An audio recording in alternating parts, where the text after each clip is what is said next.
Hey, what's up, Bears fans? It's Aaron, aka the Bearded Bears fan. We're about 4 days from training camp. The Bears report to Bear Benet on, I believe it's Thursday this week.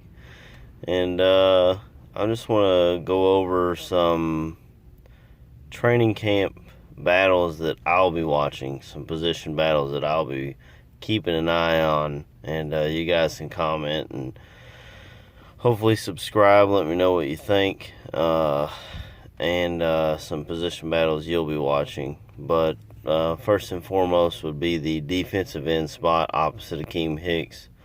The two main candidates would be Jonathan Bullard, the former third-round pick out of Florida. When he was drafted, he got off the line really quick apparently, and they saw some potential there, but unfortunately he hasn't been able to beat out Mitch Unrein for that position in the last couple of years. The other guy that they got in there is Roy Robertson Harris, a former undrafted free agent, converted from outside linebacker to defensive end. He's been in the weight room putting on some weight in order to play that position. And I really believe Roy Robertson Harris is going to take over that position. He showed really good flashes and limited snaps, and I think with a more prominent role there, he'll really thrive and take advantage of it. Obviously, both of them will be getting snaps, and hopefully they can help get Akiem Hicks off the field a little bit sometimes, because that guy was gassed last year. There were times where they couldn't take him off the field because he's our best defender, in my opinion. And so we need to get some depth to that position as well. They drafted Bilal Nichols in the 5th round. I feel like he can play either side.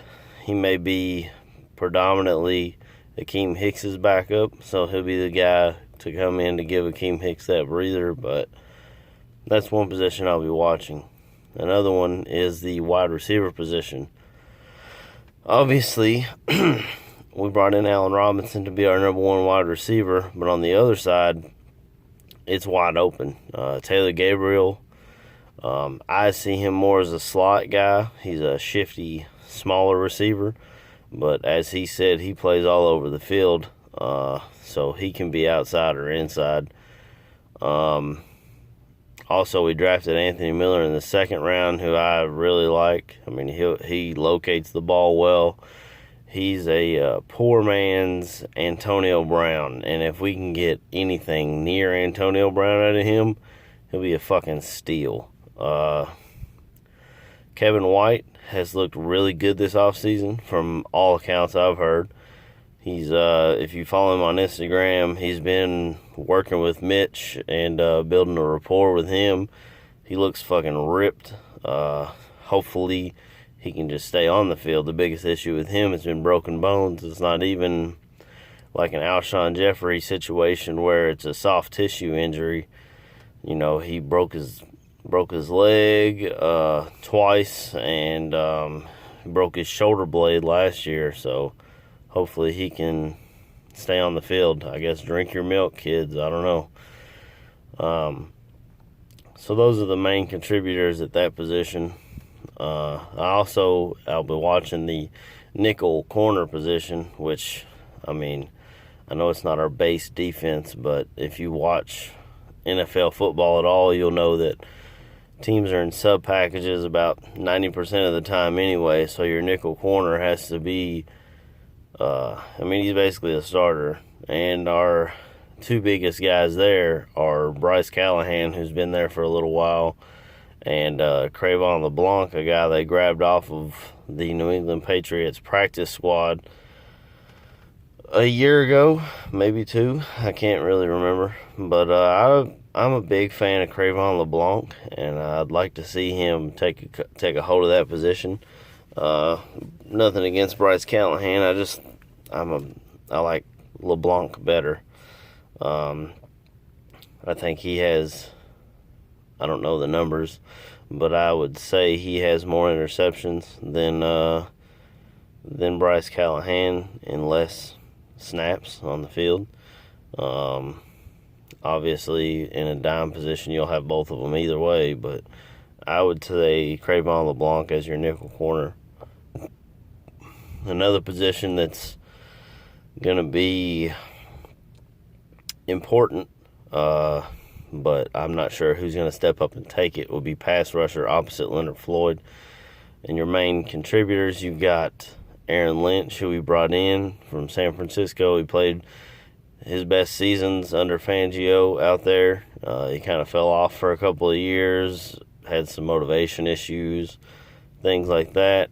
You've got, other than him, you've got Sam Acho, who's been here for a couple of years. He's a vet. He brings veteran leadership, and he knows the scheme like the back of his hand.